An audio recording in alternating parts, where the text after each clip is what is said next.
Contra la mentira. San Agustín. Capítulo 1. Presentación del tema. Muchas cosas me enviaste para leer, Consencio. Hermano carísimo, demasiadas cosas. Mientras me preparaba para contestarlas, distraído como ando con otra 1000 ocupaciones, se me ha pasado el año. Ahora me veo en el aprieto de contestarlas como sea, y así, dado que ha llegado el tiempo propicio para navegar, no detengo por más tiempo al portador de esta que quiere hacerse a la vela. Así pues, leí inmediatamente todo lo que me enviaste por el buen siervo de Dios, Leonas, y, después, lo he vuelto a repensar y, ahora, al dictar la respuesta lo he ido meditando aún más cuidadosamente. Estoy encantado con tu elocuencia, con tu gran conocimiento de las Santas Escrituras, y tu agudeza de ingenio, el dolor con que censuras a los católicos negligentes y el celo con que te irritas contra los herejes ocultos. Pero lo que no me convence es que hayamos de sacarlos de sus escondrijos por medio de nuestras mentiras. ¿Para qué hemos de poner tanto esfuerzo en descubrirlos y buscarlos si no es para que, una vez puestos al descubierto, podamos también enseñarles la verdad, o al menos convencerlos de su error y, así, impidamos que puedan dañar a otros? Esta es, precisamente, nuestra empresa, que su mentira sea destruida, o que nadie caiga en ella, y triunfe la verdad divina. Ahora bien, ¿cómo podré corregir adecuadamente la mentira con mentiras? ¿O acaso podemos perseguir los robos con otros robos, los sacrilegios con otros sacrilegios o los adulterios con nuevos adulterios? ¿O es que también nosotros vamos a decir, si la verdad de Dios gana terreno con mi mentira, hagamos el mal para que resulte el bien? Ya sabes cómo detesta esas palabras el apóstol. Pero, ¿en qué se diferencia? Mintamos para atraer a nuestra verdad a los herejes mentirosos, y, hagamos el mal para que resulte el bien. ¿Acaso la mentira puede ser alguna vez buena, o, en alguna ocasión, no es mala? Entonces, ¿por qué se escribió, aborreciste, Señor, a todos los que obran la iniquidad y destruirás a todos los que dicen mentira? Aquí no se exceptúa a nadie ni se dice con ambigüedad, destruirás a los que hablen mentira, de manera que se pudiere entender de algunos, no de todos, sino que profirió una sentencia universal, al afirmar, destruirás a todos los que dicen mentira. Pero, ¿por qué no se ha dicho, destruirás a todos los que dicen toda clase o cualquier clase de mentira? Vamos a pensar que se ha dejado la puerta abierta a alguna otra especie de mentira que Dios no castigará. En ese caso, Dios castigaría solo a los que dicen mentiras injustas, no cualquier clase de mentira, pues habría mentiras justas que no solo no merecerían censura, sino que serían, incluso, dignas de alabanza. Capítulo 2. El error priscilianista deshonra a los mártires. ¿Acaso no ves cuánto favorece esta controversia a esos mismos que pretendemos capturar,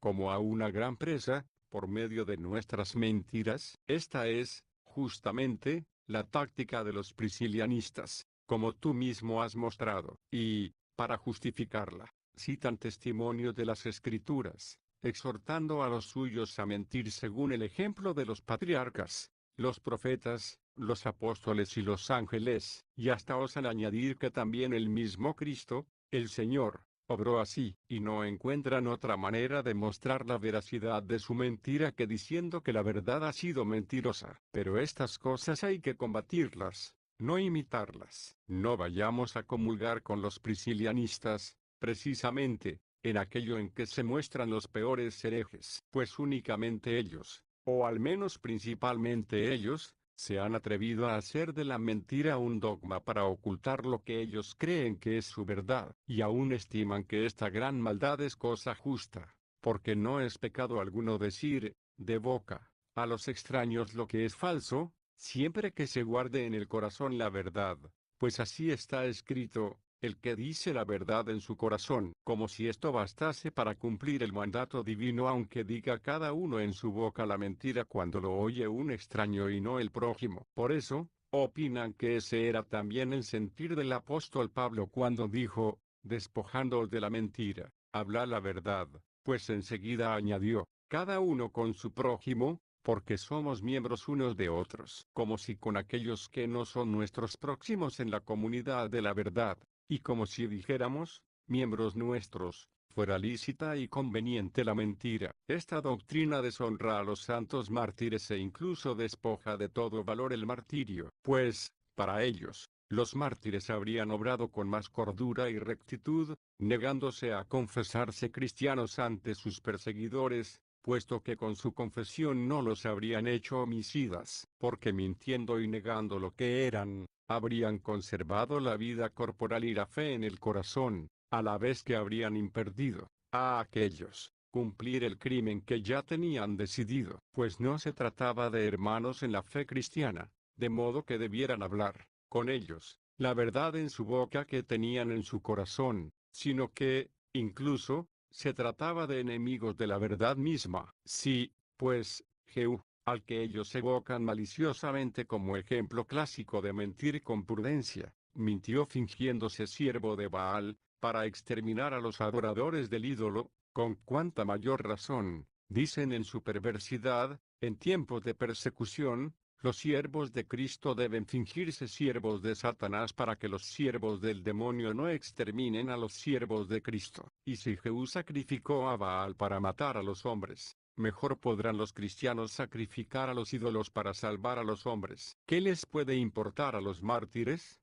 Según esta genial doctrina de los mentirosos, fingir este culto material al diablo, cuando en su corazón conservan el culto íntegro a su Dios. Pero los auténticos mártires, los mártires santos, no entendieron de esa manera la doctrina del apóstol. Ellos vieron y sostuvieron con firmeza lo que está escrito: con el corazón se cree para ser justificado, pero con la boca se confiesa para alcanzar la salvación, y, en su boca no se encontró mentira, y, de esta suerte, volaron inmaculados a las moradas celestiales donde no necesitarán precaverse contra las tentaciones de la mentira, pues allí no habrá ya más mentiras ni a prójimos ni a extraños. Y el ejemplo de Jehú buscando, mediante impías mentiras y sacrificios sacrílegos, a los hombres sacrílegos e impíos para matarlos, no lo imitarían aunque la misma escritura hubiese callado sobre su modo de ser. Pero,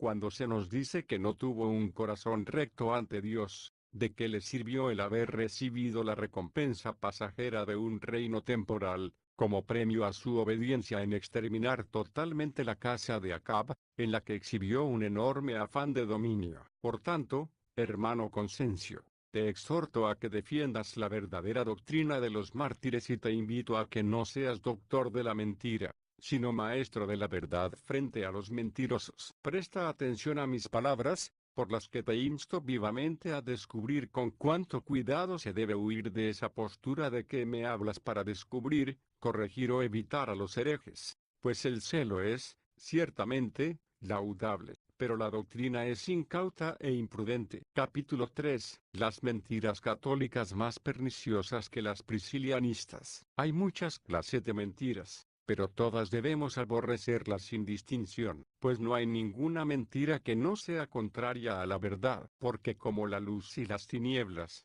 la piedad y la impiedad, la bondad y la iniquidad, el pecado y la obra buena, la salud y la enfermedad, la vida y la muerte, así son totalmente opuestas entre sí, la verdad y la mentira. Por tanto, cuanto más amemos la verdad, tanto más debemos odiar la mentira. Con todo, hay ciertas mentiras que, aunque se digan con intención de engañar, en nada dañan al que las cree, aunque sean dañinas para el que las dice. Así, si el hermano y siervo de Dios, Frontón, te hubiera engañado en las cosas que te contó, lejos de mí el pensarlo, se hubiera, ciertamente, hecho daño a sí mismo pero no a ti, aunque tú hubieras creído, sin ninguna maldad, al testigo, porque, hayan ocurrido las cosas como las ha contado o no, si uno cree que han sucedido así, aunque no hubieran ocurrido así, no hay nada en eso que se deba censurar como contrario a la regla de la verdad ni a la doctrina de la salvación eterna. Pero si alguien miente, en lo que atañe a la doctrina de Cristo, de modo que quien lo crea venga a convertirse en hereje, tanto más daño se hace a sí mismo el que miente cuanto más miserable hace a aquel que le cree. Mira, pues, ¿Cuál es nuestra responsabilidad cuando mentimos contra la doctrina de Cristo? Pues matamos el alma del que nos cree, y, bajo el pretexto de atraer a los enemigos de esta doctrina, nos alejamos nosotros de ella. Es más, al conquistar a los mentirosos, mintiendo, les enseñamos unas mentiras más graves, pues una cosa es lo que dicen cuando mienten y otra cuando están equivocados, porque, cuando enseñan su herejía, dicen cosas en las que están equivocados, pero cuando dicen sentir lo que no sienten o no sentir lo que sienten, dicen verdaderas mentiras. Si alguien se las cree, aunque no descubra su embuste, no perece por eso. Nadie se aparta de la norma católica por creer católico a un hereje que profesa dolosamente los dogmas católicos, pues lo cree católico, y, por eso, no le hace daño, porque no se equivoca respecto a su fe en Dios, que debe conservar íntegra, sino en la apreciación de la intención del prójimo, que no puede juzgar porque le está oculta. Ahora bien, cuando enseñan su herejía, el que les cree y la juzga verdadera, se hará partícipe de su error y de su condenación. Así sucede que cuando ellos explican dolosamente sus dogmas, en los cuales se engañan, con un mortífero error, entonces el que crea perecerá, pero nosotros, cuando predicamos los dogmas católicos en los que tenemos la fe verdadera, entonces el que crea se encontrará aunque estuviera perdido. Por otra parte, si los priscilianistas, para ocultar su veneno, se fingen católicos y algún católico los cree, este seguirá siendo verdadero católico aunque ellos solo lo sean en apariencia. Por el contrario, si nos fingimos priscilianistas, para desenmascararlos, y aplaudimos sus dogmas, como si fueran los nuestros, y alguien creyera estas cosas, se quedará con nosotros o se fugará con ellos. En cuanto a lo que sucederá después, si serán liberados al decirles la verdad, los que ya hemos engañado, y si querrán escuchar al que ahora les enseña, pero que ya le han tachado de mentiroso, ¿quién lo sabrá con certeza? ¿Quién habrá que ignore que esto es incierto, de lo que se deduce que es más pernicioso, o, por decirlo más suavemente, más peligroso que los católicos mientan para captar a los herejes que el que mientan los herejes para ocultarse a los católicos? Porque el que cree a los católicos, que fingen lo que no son, o se hace hereje o se confirma en su herejía. En cambio, el que cree a los herejes, que mienten para ocultarse, no deja de ser católico. Para que esto se vea más claro, vamos a poner algunos ejemplos sacados de los mismos escritos que tú me has enviado para que yo los leyese. Vamos a poner ante nuestros ojos a un hábil espía que se acerca a un hombre que sospecha que es un priscilianista y comienza a alabar, dolosamente, al obispo Dictinio, sea que le haya conocido en vida o que solo haya oído hablar de él. Esto aún es más tolerable porque se piensa que aquel fue católico, pues se corrigió de su error. Después se evoca con veneración a Prisciliano, hombre impío y execrable, condenado, al fin, por sus nefandos crímenes y pecados. He aquí el primer paso en el arte de mentir. Con esa venerable evocación, con que se pretende tender las redes, si el que escucha no era un priscilianista convencido, se convencerá por esta predicación. La plática del espía sigue adelante y comienza a compadecerse de aquellos que el ángel de las tinieblas envolvió en tamaños errores que les ha hecho olvidar la dignidad de su alma y la claridad de su linaje divino. Luego la emprende con el libro de Dictinio, titulado Libra porque contiene 12 cuestiones, como la libra tiene 12 onzas, y lo ensalza con tales alabanzas, que la dicha libra, que contiene horrendas blasfemias, viene a parecer más preciosa que muchos miles de libras de oro. En fin, esta astucia del embaucador termina por matar el alma del creyente, o, si ya la tenía muerta, sumergirla y enterrarla en el pozo más profundo de la muerte. Pero, dirás, luego será liberada. Pero, ¿y qué ocurriría si no lo logramos? Ya porque por algún impedimento no pueda realizarse el plan comenzado o por la obstinación de la mente del hereje, en no seguir adelante, aunque hubiese comenzado a confesar alguna cosa, principalmente, porque, si descubre que ha sido tentado por un extraño, por eso mismo, intentará, con toda su astucia, ocultar lo que siente, por medio de la mentira, sobre todo cuando ha sabido con certeza que eso se puede hacer, sin culpa alguna. visto el ejemplo de su tentador. Y entonces, a este hombre, que piensa que se puede guardar la verdad por medio de la mentira, ¿cómo vamos a tener la cara de culparle y condenarle por lo que le hemos enseñado? Quedaría, pues, muy claro que no dudamos en condenar, con toda la sinceridad de nuestra piedad, los perversos errores de la herejía priscilianista acerca de Dios,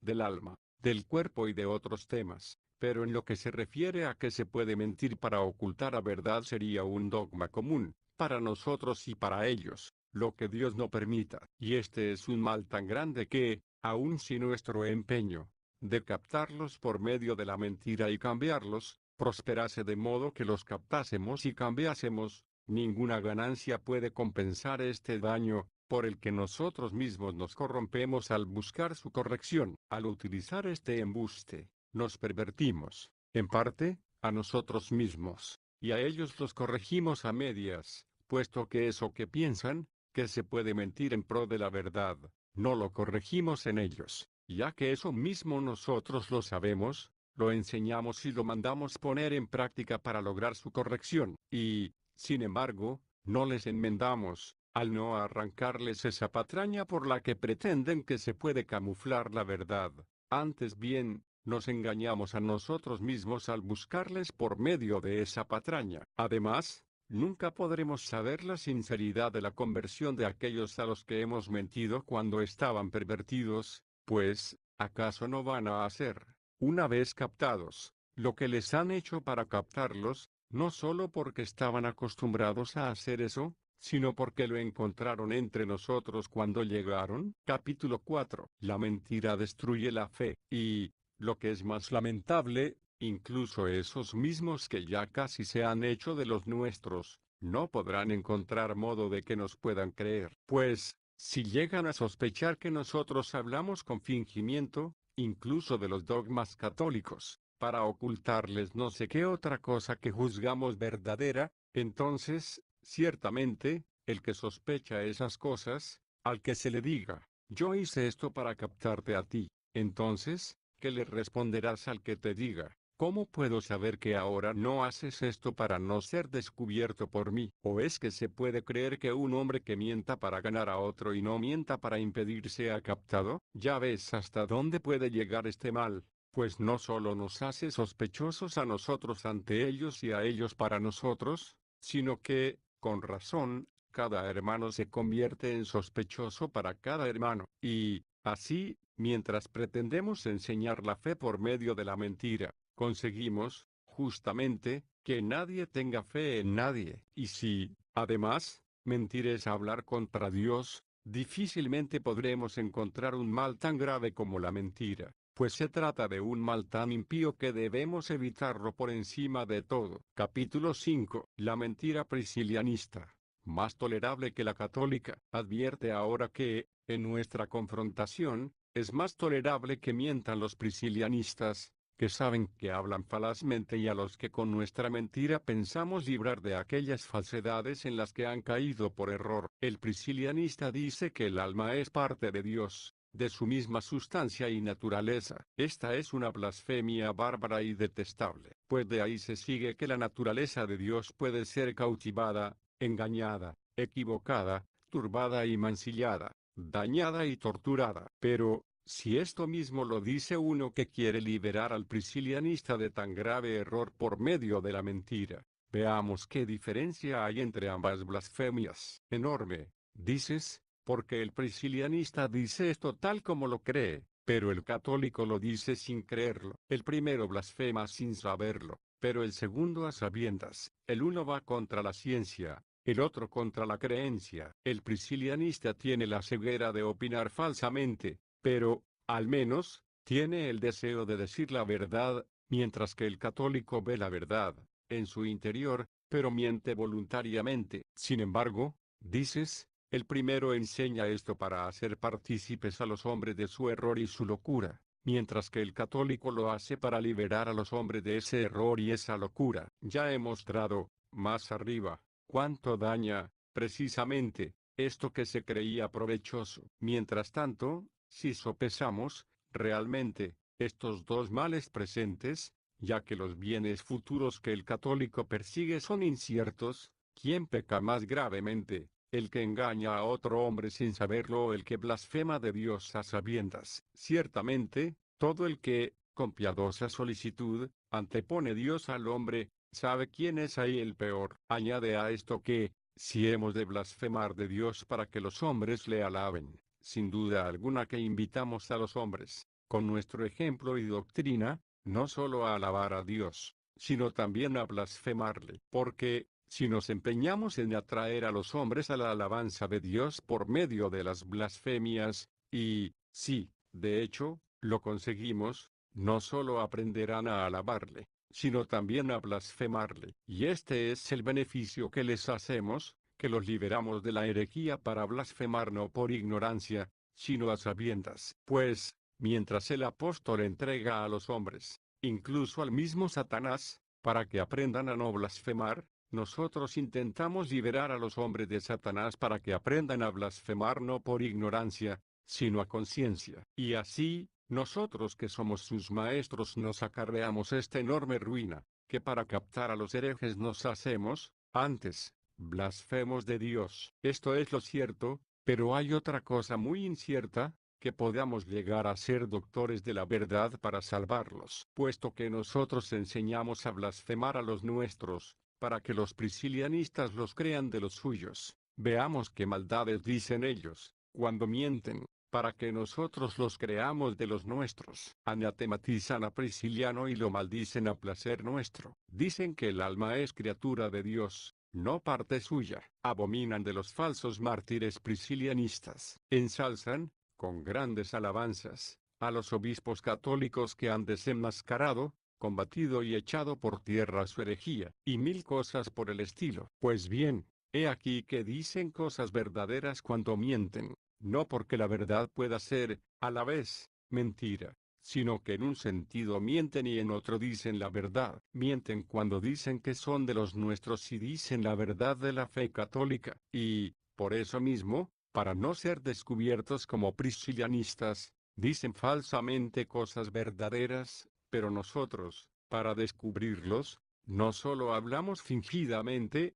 para que nos crean de los suyos, sino que decimos cosas falsas que sabemos forman parte de sus errores. Y así, cuando quieren aparentar ser de nuestro bando, dicen algo falso en parte, y en parte verdadero. Es falso que sean de los nuestros, pero es verdad que el alma no es parte de Dios. Pero cuando nosotros queremos aparentar ser de los suyos, decimos dos cosas falsas, que somos priscilianistas y que el alma es parte de Dios. Así ellos, cuando se esconden, no blasfeman, sino que alaban a Dios, y cuando no se ocultan sino que revelan su doctrina, no saben que blasfeman. Por eso, si algún día se convierten a la fe católica, podrán consolarse a sí mismos porque pueden decir lo que, entre otras cosas, dijo el apóstol: primero fui blasfemo, pero he alcanzado misericordia de Dios, porque no sabía lo que hacía. Pero, al contrario, nosotros,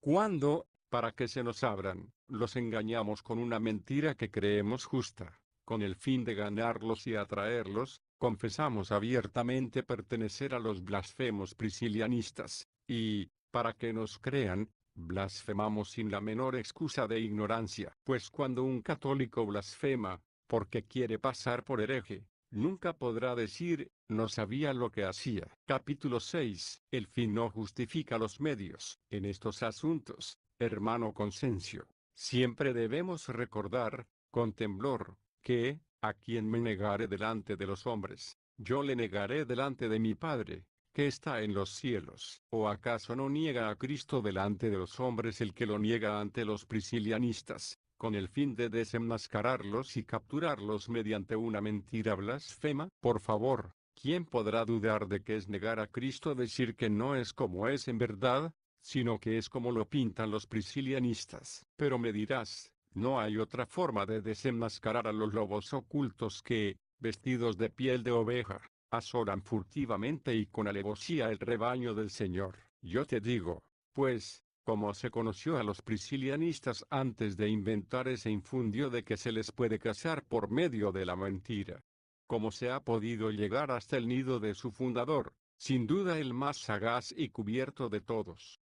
Como se han podido acoger a la misericordia de la Iglesia tantos y tantos, confesos y condenados, y otros muchos, casi innumerables, algunos como convertidos y otros en vías de conversión. El Señor ofrece muchos caminos, cuando tiene misericordia, para que se llegue a su descubrimiento, y hay dos de ellos especialmente felices, que los denuncien aquellos a los que quisieron seducir, o aquellos que sedujeron pero que se arrepintieron y se convirtieron. Y eso se conseguirá más fácilmente si destruimos su pernicioso error no con conversiones mentirosas, sino con verdaderos debates. Por eso te invito a que pongas manos a la obra y no des paz a la pluma, ya que el Señor te ha dado cualidades para ello. Estos saludables escritos, en los que se destruye su monstruosa perversidad, deben difundirse cada vez más entre todos los católicos, los obispos los divulgarán en sus alocuciones al pueblo,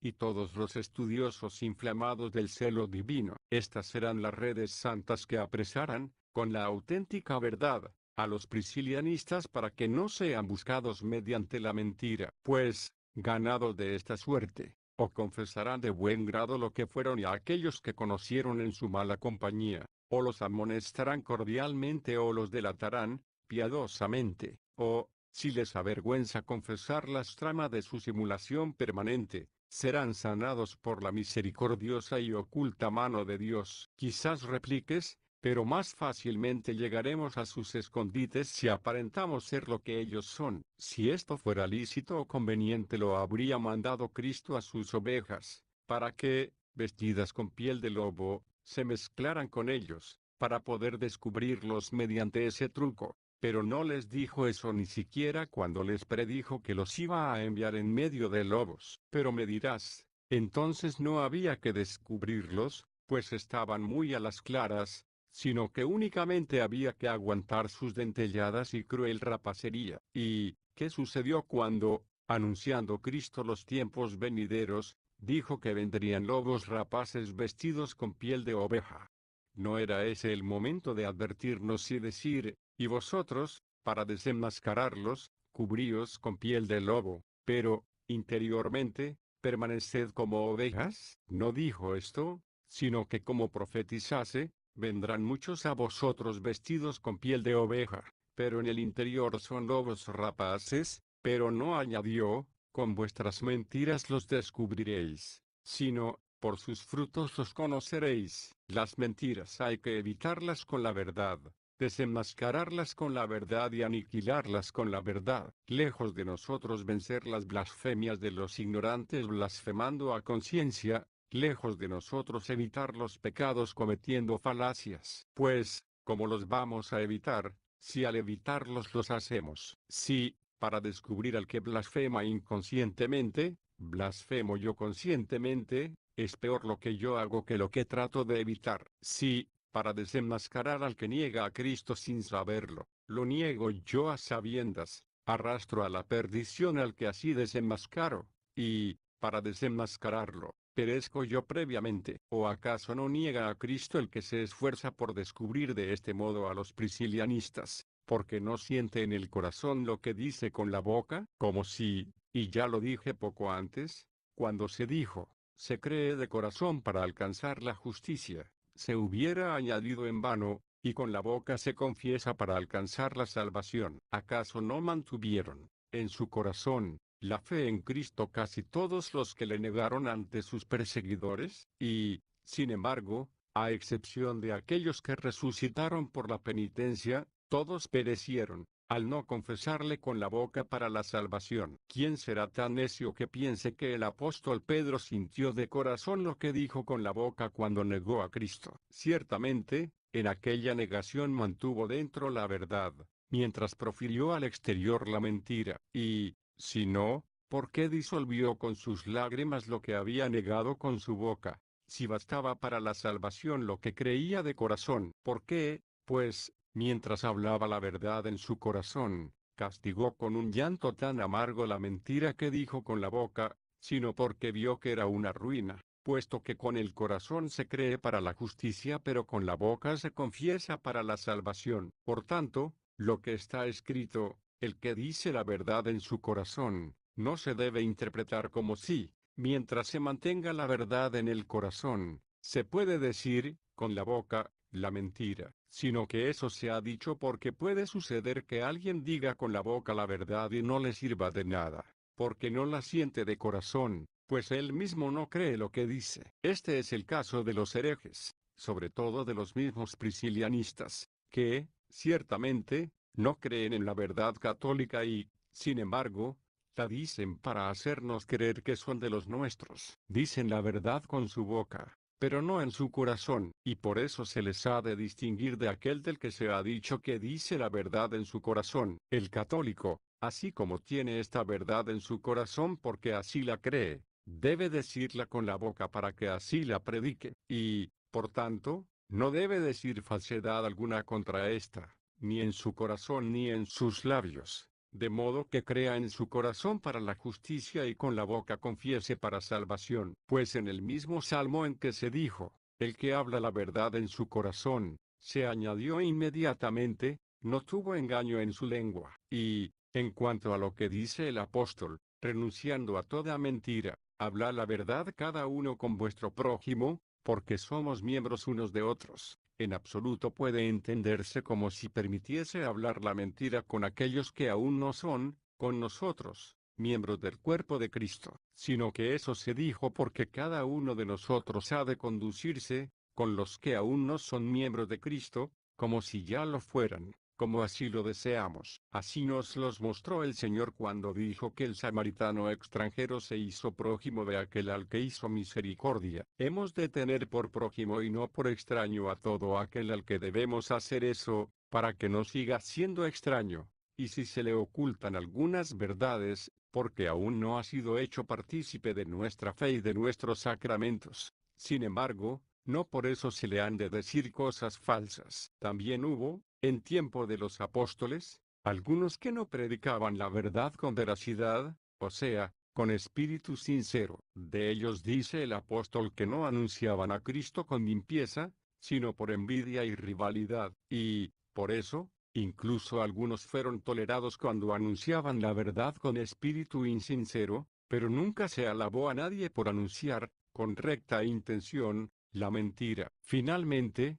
dice el apóstol de aquellos, que Cristo sea anunciado, sea con segundas intenciones o con toda sinceridad, pero de ningún modo dice que Cristo sea anunciado aunque haya que comenzar negándole. Así pues, de muchos modos se puede rastrear el camino de los herejes ocultos sin vituperar la fe católica ni glorificar la impiedad herética. Capítulo 7. Prosigue el mismo tema. Pero, si no fuera posible sacar de sus madrigueras a los impíos herejes más que desviando nuestra lengua del recto camino de la verdad católica, menor mal sería dejarlos perecer en su mala fe oculta que echar a perder nuestra doctrina. Menor mal sería dejar aterradas a las zorras en sus madrigueras que permitir que, para cazarlas, los cazadores caigan en el foso de la blasfemia. Menor mal, en suma, es dejar a los priscilianistas encubrir su perfidia con el velo de la verdad que permitir a los católicos renegar de su fe, para no someterla a las mentirosas alabanzas de los priscilianistas. Porque si, efectivamente,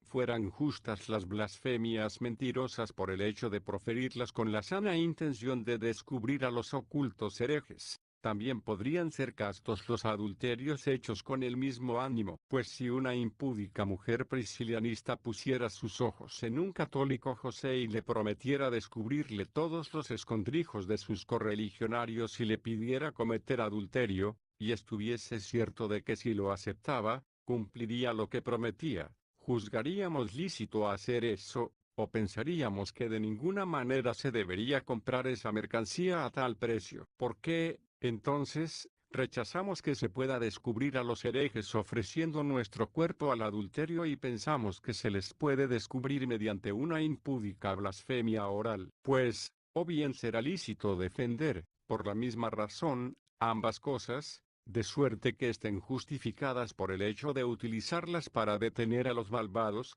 o bien, si la sana doctrina nos prohíbe entregar nuestros cuerpos, ya que no el alma, a mujeres impúdicas, aunque sea para descubrir a los herejes, de igual modo se nos prohíbe, aunque sea para descubrir a los herejes, predicar, de viva voz, la inmunda herejía o blasfemar la pureza de la verdad católica, aunque permanezca pura nuestra mente, pues la misma soberanía de la mente, a la que debe estar sujeto todo movimiento inferior del hombre, queda estigmatizada, con justo oprobio, cuando el hombre no hace lo que debe, ya sea con la palabra o con alguno de sus miembros. Además, lo que se hace de palabra se hace también con un miembro, porque la lengua es un miembro con el que se hace la palabra, y ninguna acción nuestra se da a luz con un miembro si no ha sido concebida antes en el corazón, o mejor, lo que se ha dado a luz, dentro, pensando y consintiendo, se realiza fuera por medio de un miembro. Por tanto,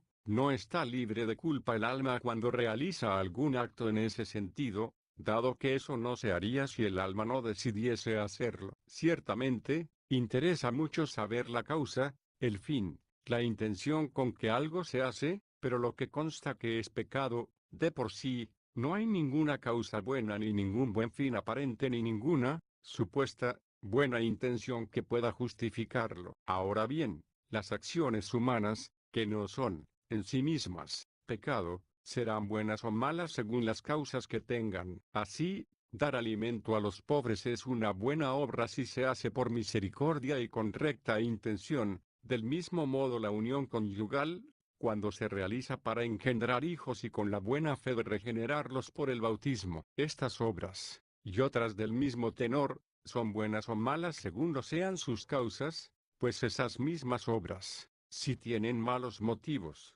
se convierten en pecados. Por ejemplo, cuando se da alimento al pobre por jactancia, o cuando por pura lascivia se une uno a su mujer, o cuando se engendran hijos no para ofrecerlos a Dios, sino al diablo. Pero cuando ya las mismas obras son pecados en sí mismas, como los robos, estupros, blasfemias y otras cosas semejantes, ¿quién dirá que se pueden hacer por buenos motivos, de modo que no sean pecado o, lo que es más absurdo, que sean pecados justos? ¿Quién se atreverá a decir, para tener que dar a los pobres, robemos a los ricos o vendamos falsos testimonios? Máxime si eso no daña a los inocentes, sino que así libramos a los culpables de la condena de los jueces. Dos bienes, pues, se siguen de este tráfico de la mentira: conseguir dinero para alimentar al necesitado y engañar al juez para que no castigue a un hombre. De igual modo, ¿por qué no podríamos falsificar los testamentos verdaderos e inventar otros falsos para que las herencias y legados no caigan en manos indignas,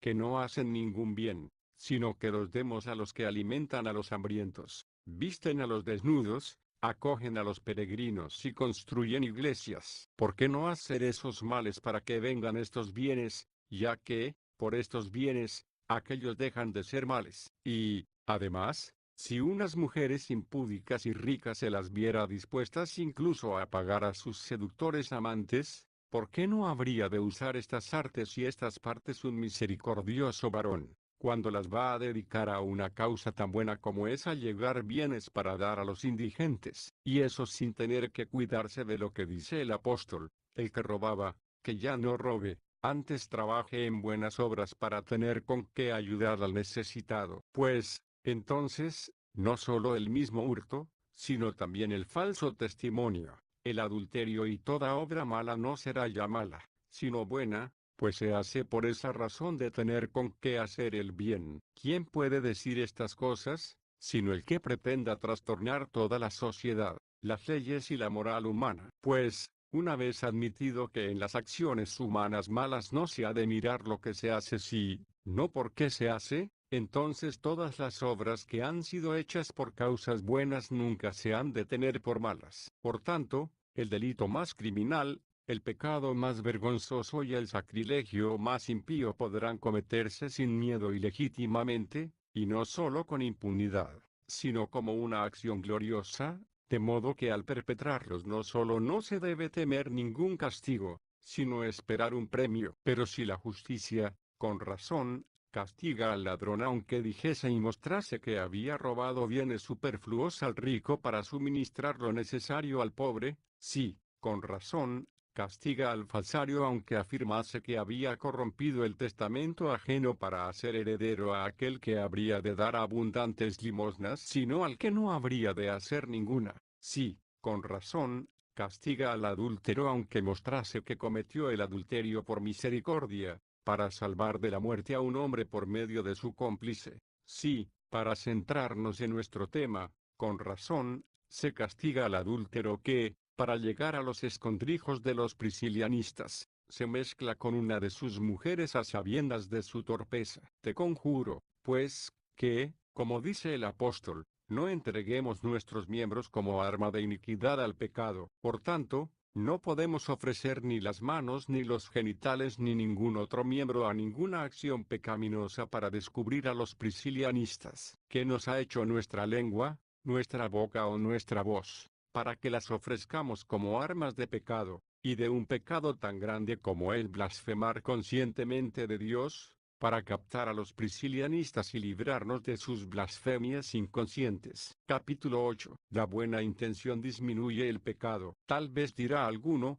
entonces es lo mismo el ladrón a secas que el que roba con la intención de hacer obras de misericordia. Yo no digo esto, digo, sencillamente, que uno no es bueno porque el otro sea peor. Peor es el que roba por avaricia que el que roba por misericordia. Pero si todo hurto es pecado, hay que abstenerse del hurto. ¿Quién dirá que se ha de pecar, aunque una cosa sea el pecado mortal y otra el venial? Pues, ahora, preguntamos, si uno hace esto o lo otro, ¿peca o no peca?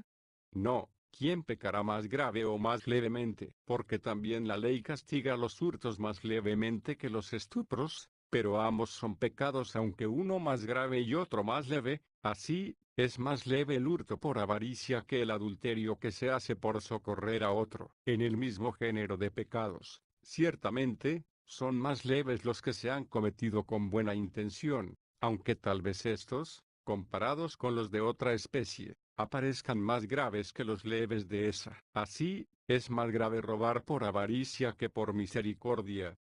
Igualmente, es más grave cometer adulterio por lujuria que por misericordia, y, sin embargo, es más grave cometer adulterio por misericordia que robar por avaricia. Pero ahora no se trata de qué es más leve o qué es más grave, sino de qué cosas son pecado y cuáles no. Nadie debe, pues, decir que debió pecar, cuando consta que ha pecado, pero se puede decir si se debe perdonar o no cuando se ha cometido de esta o la otra manera. Capítulo 9. Pecados de compensación. Dos casos bíblicos. Con todo, hay que confesar que hay tal contrapeso en algunos pecados, que inquietan la conciencia humana, que incluso se llega a pensar que merecen alabanza o que se han cometido rectamente. Quien hay que dude que es un gran pecado que un padre prostituya a sus hijas a la fornicación de los impíos. Y, sin embargo, hubo una causa por la que un santo varón pensó que debía hacerlo cuando los sodomitas,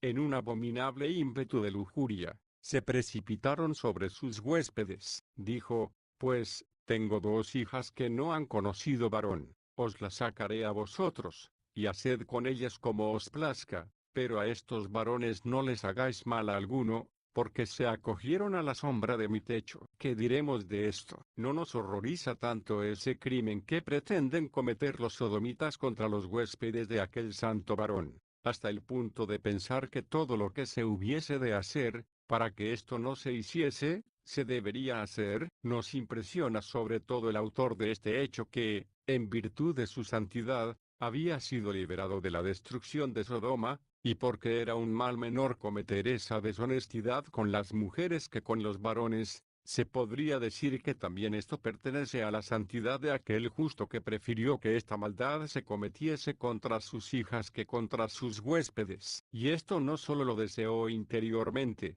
sino que lo manifestó de palabra y lo hubiera cumplido de hecho si aquellos lo hubieran aceptado. Pero, si abrimos este camino, de modo que podamos cometer pecados menores para que otros no cometan otros mayores, se abrirá una frontera amplia e indefinida de modo que, destruidas y removidas todas las barreras, una avalancha de pecados entrará en el mundo y reinará, sin límite, a campo abierto. Desde el momento en que fuera admitido que un hombre puede pecar menos para que otro no peque más, de hecho, nos veremos obligados a evitar los adulterios ajenos con nuestros hurtos, y los incestos con los adulterios, y si hubiera alguna impiedad peor que los incestos, se diría que debíamos cometer incestos, si de este modo se pudiera conseguir que otros no cometieran otra impiedad. Y, en cada uno de los géneros de pecados, se pensaría que se podrían cometer robos por evitar robos,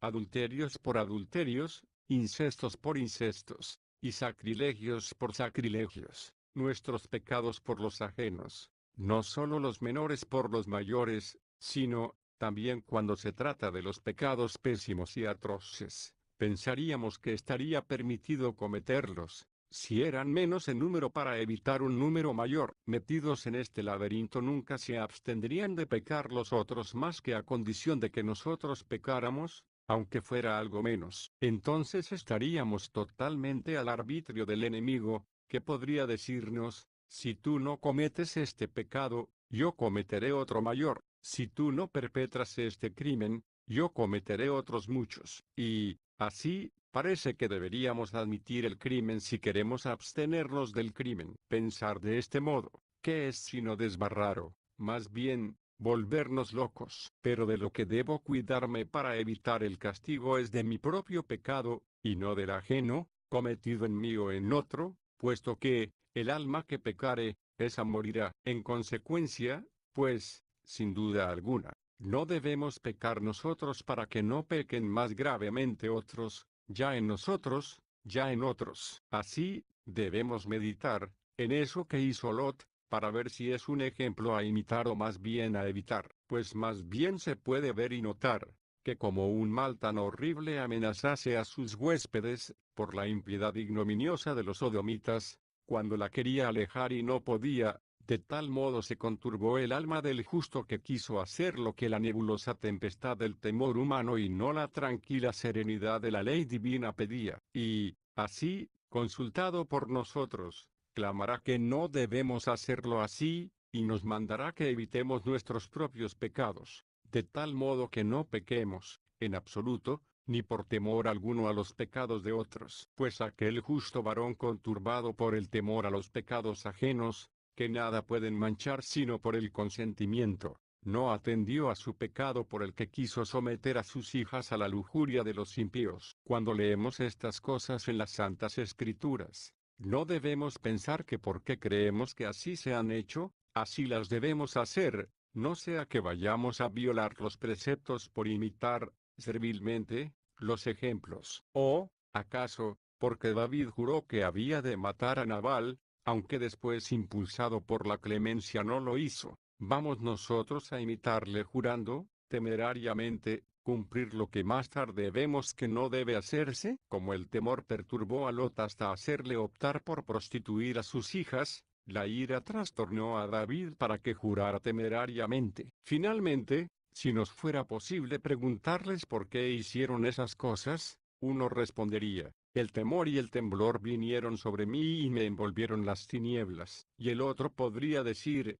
mi vista se turbó cegada por la cólera. No debe, pues, extrañarnos que se turbara el primero, envuelto en las tinieblas del temor, ni que el segundo, cegado por la cólera, no viera lo que debió ver, de modo que ambos hicieran lo que no debieron hacer. Al santo rey David, justamente se le pudo decir que no debió haberse encolerizado ni siquiera contra el ingrato que le devolvía mal por bien, pues aunque, como humano, la ira le sorprendió, no debió imponerse tanto que llegase a jurar lo que no podía hacer sin ser un despiadado, ni dejar de cumplir sin ser un perjuro. En cuanto a Lot, acosado por las locuras libidinosas de los sodomitas, ¿quién se atrevería a decirle, aunque tus huéspedes, en tu casa, en la que les has forzado a alojarse con fogosa humanidad, sean sometidos y oprimidos por unos hombres impúdicos y sufran infamias que solo se pueden cometer con las mujeres?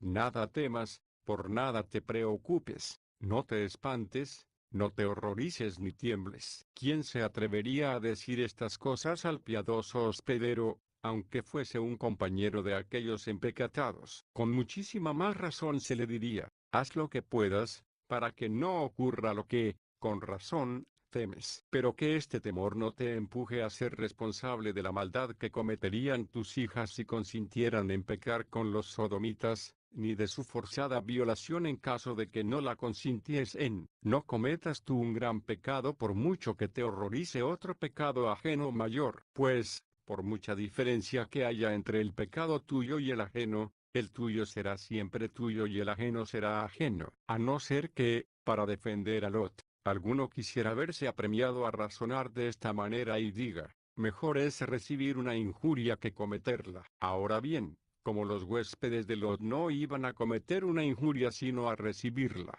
este santo varón prefirió que sus hijas sufrieran esta ofensa en lugar de sus huéspedes, porque él era dueño de sus hijas, y sabía que ellas no pecarían, sino que tolerarían que se pecase con ellas sin consentir en el pecado. Además, no eran ellas las que se ofrecían al estupro, aunque lo permitieran para evitar que se cometiese con los hombres, es decir, con sus huéspedes, y, por tanto, tampoco eran responsables de su misión voluntaria a la pasión libidinosa ajena. Tampoco el padre pecaba al no ofrecerse a sí mismo, en lugar de sus huéspedes, aunque hubiese sido menor el mal de pecar con uno que con dos hombres, y hubiera podido resistir con todas sus fuerzas para que ningún consentimiento le manchara. Pues aunque el frenesí sensual llegase al extremo de rendir las fuerzas corporales, el consentimiento ajeno no podría mancharle si él no consentía. Por otra parte, tampoco pecaba al ofrecer a sus hijas,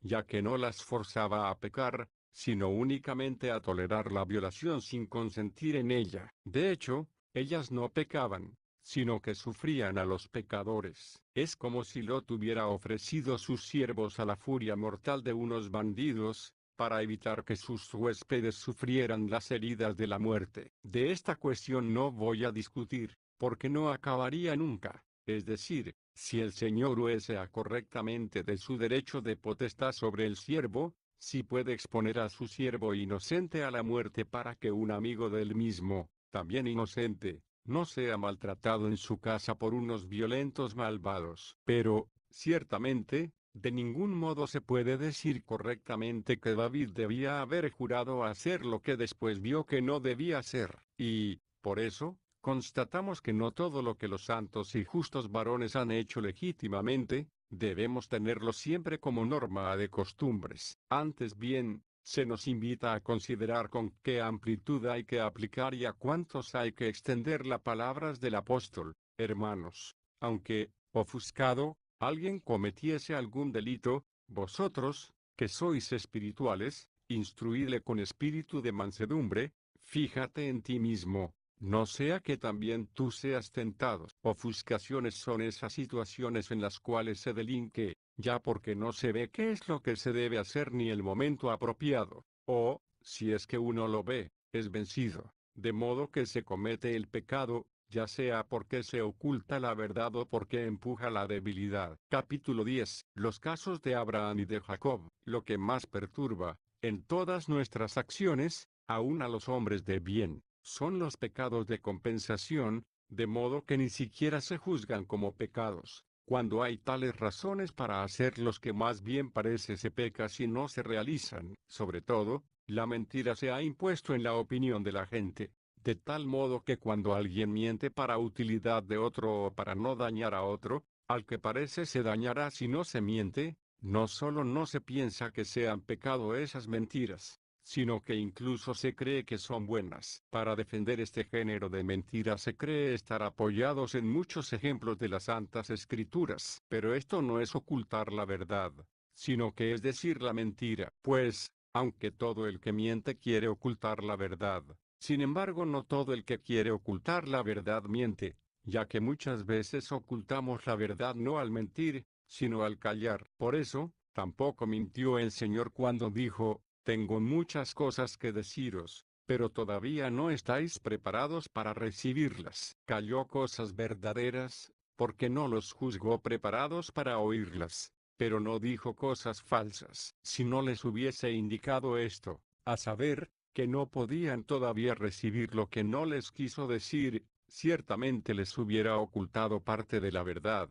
pero tal vez seguiríamos ignorando que eso se podía hacer lícitamente o al menos no podríamos apoyarnos en el ejemplo de su autoridad. En consecuencia, ¿quién dice que algunas veces se puede mentir? En mala hora cita el ejemplo de Abraham que llamó a Sara su hermana, pues no dijo, no es mi mujer, sino que dijo, es mi hermana, pues le era tan cercana en el parentesco que le podía llamar, sin mentir, hermana. Esto lo confirmó al que se la había quitado cuando se la devolvió, al responderle diciendo, efectivamente, es hermana mía de padre, no de madre, es decir, por línea paterna, no materna. Por tanto, cayó algo verdadero, no dijo algo falso, cayó que era su mujer y dijo que era su hermana. Esto hizo también su hijo Isaac, pues sabemos que también él tomó por esposa a una pariente. O sea, mentir no es ocultar la verdad cuando se calla, sino decir lo que es falso cuando se habla. Por lo que hace a Jacob,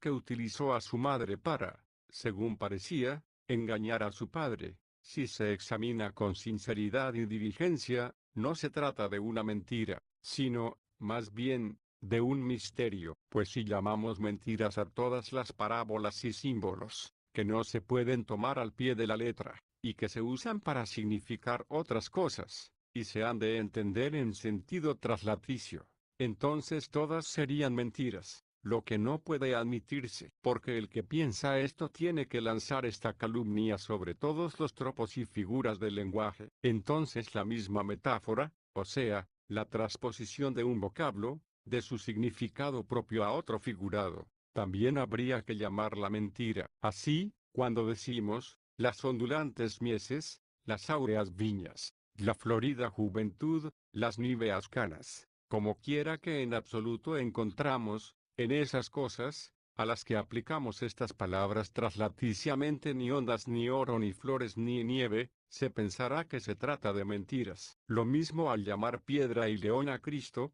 o corazón de roca a los judíos, o león al diablo, y otras cosas innumerables, se dirá que son mentiras. ¿Y qué pensaremos cuando la metáfora llega a ser antífrasis, de modo que afirma que abunda a lo que no hay, que es dulce lo amargo, llama bosque luminoso, lucus, al que no tiene luz y parcas, indulgentes, a las que no perdonan, y, así, otros muchos casos que tenemos en las Santas Escrituras como cuando el diablo dice, al Señor, del santo Job, ya veremos si no te bendice a la cara, y hay que entender, si no te maldice. Los calumniadores de Nabot le acusaban de un falso crimen con estas palabras, bendijo al rey pero querían decir, lo maldijo. Todas estas formas de hablar, se juzgaría que eran mentiras, si se piensa que son mentiras las expresiones o acciones figuradas. Pero, si no es mentira cuando para la comprensión de la verdad se usa el sentido traslaticio,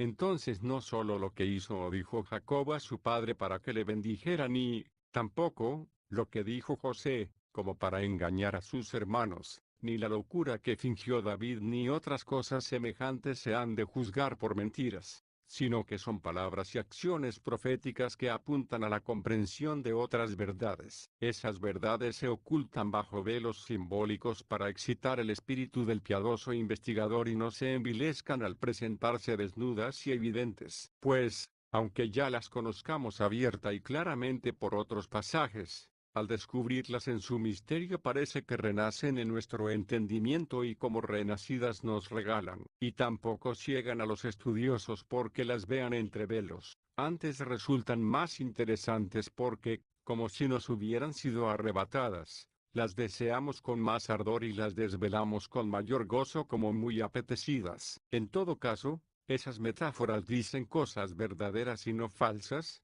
porque significan cosas verdaderas, no cosas falsas, sea de palabra o de obra, pues lo que significan, eso es lo que dicen. Pero se juzga que son mentira porque no se entiende que lo que realmente significan, eso es lo que dicen, sino que se cree que lo que dicen son cosas que son falsas. Para que esto se haga más claro, en los citados ejemplos, atiende a eso mismo que hizo Jacob. Ciertamente, cubrió sus miembros con pieles. Si buscamos la razón inmediata pensaremos que ha mentido, pues hizo eso para que se pensara que era el que no era. Pero si referimos este hecho a lo que, de hecho, quería significar. Entonces vemos que las pieles de cabrito significan los pecados y por aquel que se cubrió con ellas se significó a aquel que no llevó sobre sí los pecados propios sino los ajenos. Por tanto, una verdadera significación nunca se podrá decir, realmente, que es mentira. Y lo mismo que de su acción, podemos decir de sus palabras. Porque, cuando el padre le dice, ¿quién eres tú, hijo mío? Y él le responde, yo soy Esaú, tu primogénito. Si esto se refiere a aquellos dos hermanos gemelos, parecerá que es mentira, pero si se refiere a aquello que se quería significar al escribir estos hechos y dichos, esto hay que entenderlo en su cuerpo que es la iglesia, de aquel que al hablar de esto dijo, entonces veréis a Abraham, a Isaac y a Jacob y a todos los profetas en el reino de Dios, y vosotros seréis arrojados fuera, y vendrán de oriente y de occidente, del norte y del mediodía, y se sentarán en el convite del reino de Dios, porque los últimos serán los primeros y los primeros serán los últimos. Así es como, en cierto modo, el hermano menor despojó al mayor de la primogenitura y la transfirió a sí mismo. Al referirse este evento a cosas tan verdaderas y al significarlas con tanta veracidad, ¿quién podría juzgarlo como algo hecho o dicho mendazmente? Porque las cosas significadas no es que no sean verdad, sino que son o pasadas o presentes o futuras, y sin duda tienen una verdadera significación y no son ninguna mentira. Pero sería irse demasiado lejos a analizar detalladamente todo el sentido de esta significación profética, en la que brilla la palma de la verdad, pues con la misma significación con que fueron pronunciadas brillaron con toda luz en su cumplimiento. Capítulo 11. Tres principios para combatir el priscilianismo. Tampoco me he propuesto yo en este discurso, lo que más bien te pertenece a ti, que desenmascaraste a los priscilianistas, tratar todo lo que toca a sus dogmas falsos y perversos, para que no parezca que los estudiamos para darlos a conocer y no para combatirlos. Haz todo lo posible para que sean vencidos, tú que conseguiste ponerlos al descubierto. No vaya a ocurrir que, mientras nos dedicamos a descubrir a los mentirosos, dejemos de lado, como irrefutables, sus mentiras. Cuando, más bien, debemos destruir las falsedades ocultas en los corazones que, perdonando sus falsedades, descubrirlos a ellos en sus refugios. Ahora bien, entre esos dogmas priscilianistas, que debemos aniquilar, está el que afirma que las personas piadosas deben mentir, para ocultar sus sentimientos religiosos, no solo cuando se trata de cosas que no atañen directamente a la doctrina de la religión, sino que se ha de mentir, precisamente, cuando se trata de la religión para que no quede al descubierto ante los extraños. Así, por ejemplo, se debe negar a Cristo para no aparecer como cristiano ante sus enemigos. Te suplico, pues, que te apresures a destruir este dogma impío e infame que pretenden fundamentar con testimonios tomados de las Escrituras, en los que parece que no solo se ha de perdonar y tolerar la mentira, sino que se la debe honrar. A ti, pues, te pertenece, al refutar esta secta detestable, mostrar que estos testimonios de la Escritura se deben entender de tal modo que les hagas ver, o que si se entienden, realmente, como se deben entender, no son mentiras las que se toman por tales, o que, si se trata de verdad de mentiras manifiestas, no se deben imitar, y, en todo caso, al menos, en lo que atañe a la doctrina de la religión, para nada se puede mentir. De esta manera los destruirás de raíz al destruir los fundamentos en que estriban, y asimismo se pensará que no se ha de seguir y se ha de evitar al máximo a los que afirman que deben mentir para ocultar su herejía. Esto es lo primero que hay que combatir de ellos, golpear y derribar su propia fortaleza con los dardos de la verdad, y no se ha de ofrecer refugio para resguardarse a los que no lo tenían, no sea que, si son descubiertos por aquellos a los que pretendían seducir aunque no lo consiguieron, digan, solo pretendíamos tentarlos, pues católicos prudentes nos enseñaron que se podía usar de esa trampa para descubrir a los herejes. Por eso, procede que te exponga ahora más ampliamente por qué yo he adoptado esos tres principios de discusión contra quienes pretenden aducir el patronato de las divinas escrituras para justificar sus mentiras. En primer lugar, debemos mostrarles que ninguna de las que allí se juzgan como mentiras es realmente eso, si se entiende adecuadamente. En segundo lugar, si allí hay alguna mentira manifiesta, no se debe imitar. Y en tercer lugar, contra la opinión de todos los que piensan que pertenece al oficio de hombre bueno el mentir alguna vez, se ha de mantener, por encima de todo, que, en la doctrina de la religión, nunca se debe mentir. Estos son, pues, los tres principios que poco antes te recomendé y que casi te impuse para que los lleves a la práctica. Capítulo 12. Aplicación del primer principio. Para demostrar que algunas cosas que parecen mentiras, en las Escrituras,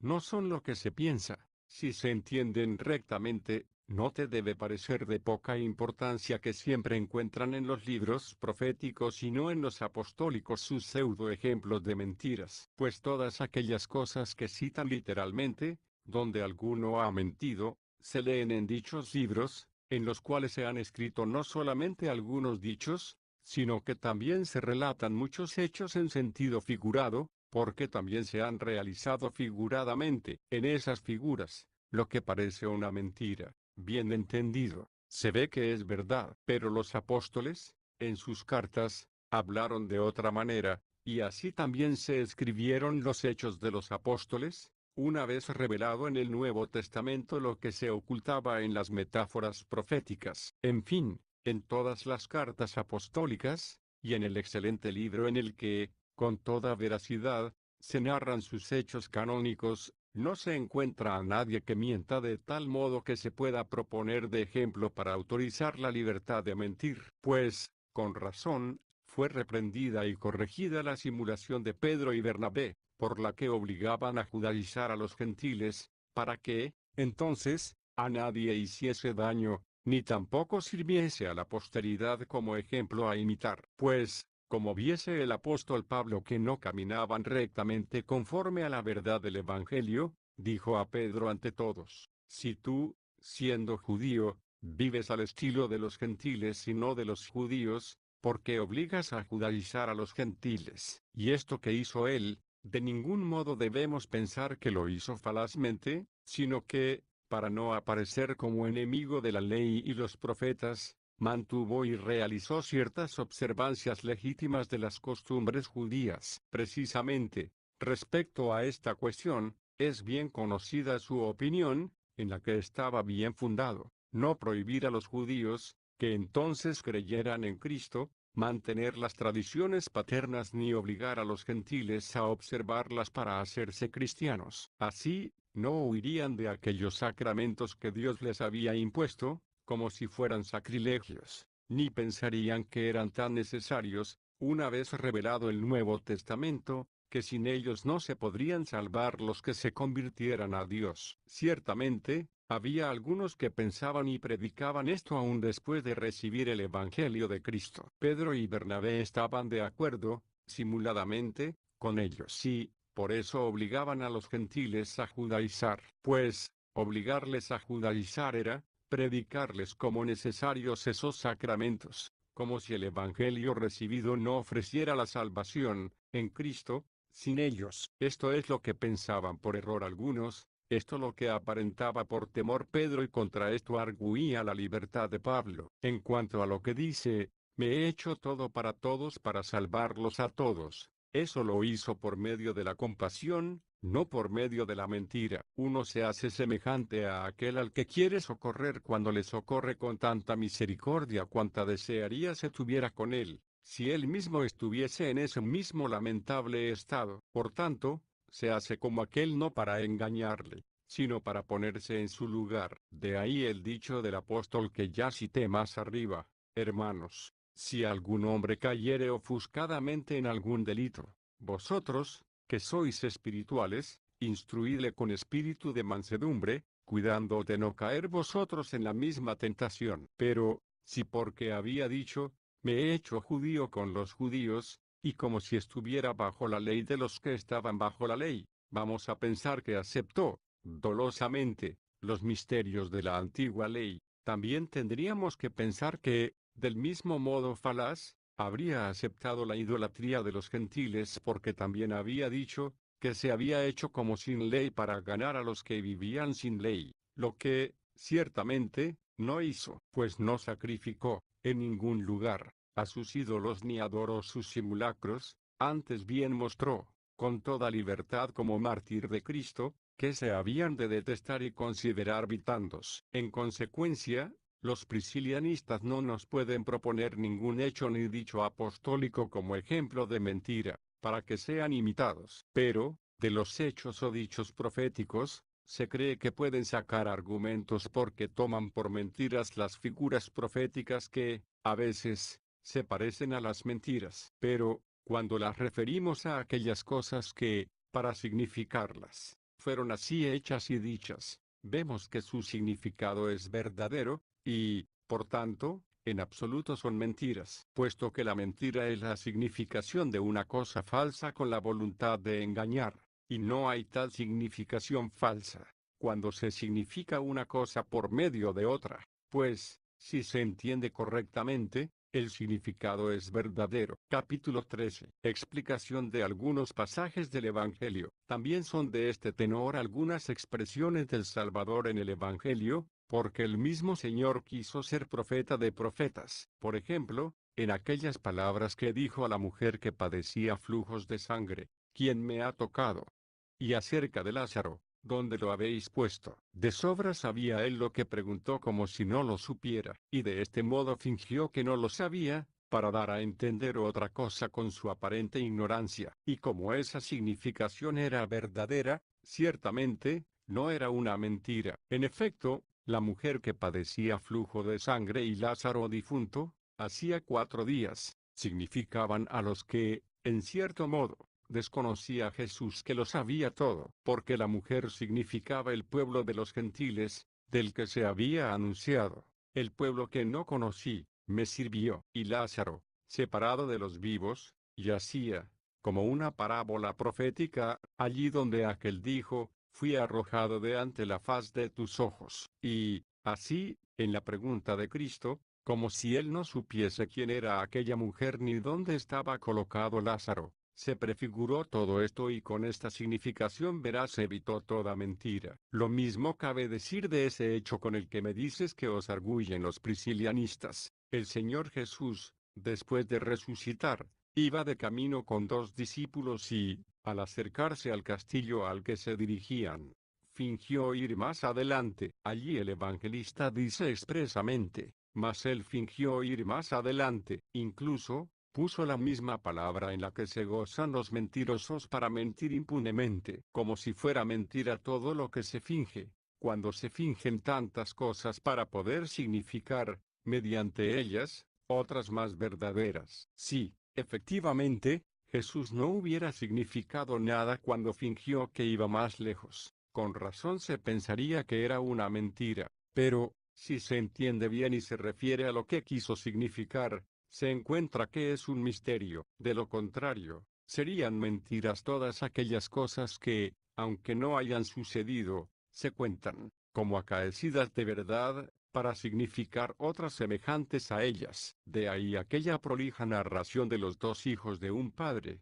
del hijo mayor que se quedó con él y del menor que se marchó al extranjero. Por este género de ficción, los hombres atribuyeron hechos y dichos humanos a los animales irracionales y a las cosas, que carecen de sentido, para que, por medio de esas narraciones ficticias, pero muy significativas, intimasen lo que querían con mayor autoridad. No solo en los autores profanos, como en Horacio, un ratón habla a otro, y una comadreja a una raposa, y con esta narración ficticia se significa, realmente, el tema de que se trata. Por eso, también es opuesto a estas fábulas para este fin, y no ha habido nadie tan inculto que considere que haya que llamarlas mentiras. Pero también en las letras sagradas, como en el libro de los jueces, en el que los árboles piden un rey, y hablan al olivo, la higuera, la vid y la zarza. Todo eso es una ficción, que apunta al fin que pretende, por medio de una ficción, no por medio de una mentira,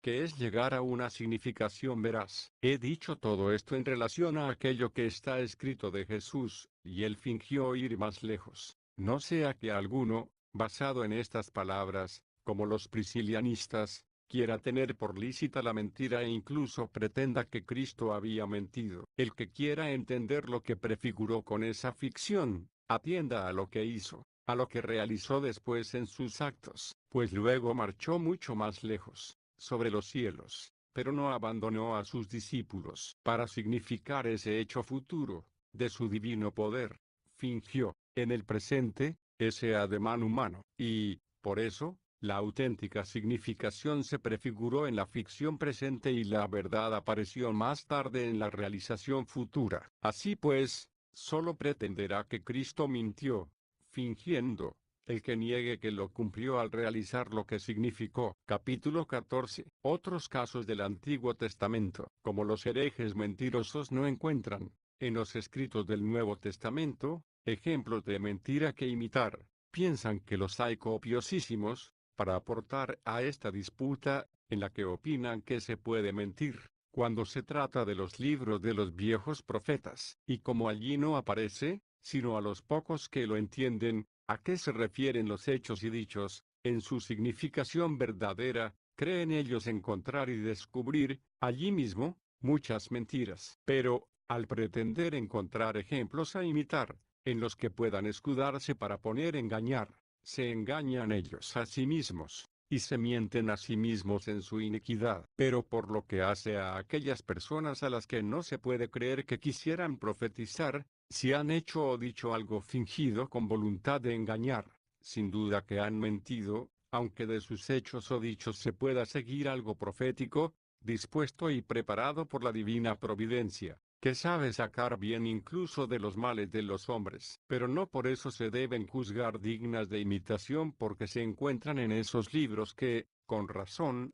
llamamos santos y divinos, pues en ellos están escritas las buenas y malas acciones de los hombres. Aquellas hay que seguirlas y estas evitarlas. De algunas de esas acciones se nos da una sentencia, y, otras, de modo tácito, se dejan a nuestro juicio, porque no solo nos conviene alimentarnos de verdades manifiestas, sino que, también, conviene ejercitarnos en las cuestiones más oscuras. ¿Por qué estiman los priscilianistas que se puede imitar la mentira de Tamar y que no se puede imitar la fornicación de Judá? Ambas cosas se narran en la Escritura, sin condenarlas ni alabarlas, y se nos deja a nosotros su juicio, pero sería de admirar que se permitiera imitar, impunemente, cualquiera de ellas. Sabemos que Tamar mintió no por una pasión de meretriz, sino por el deseo de ser madre. En cuanto a Judá, aunque su acto no se tome como una fornicación, ¿podría alguien cometerla para liberar a un hombre?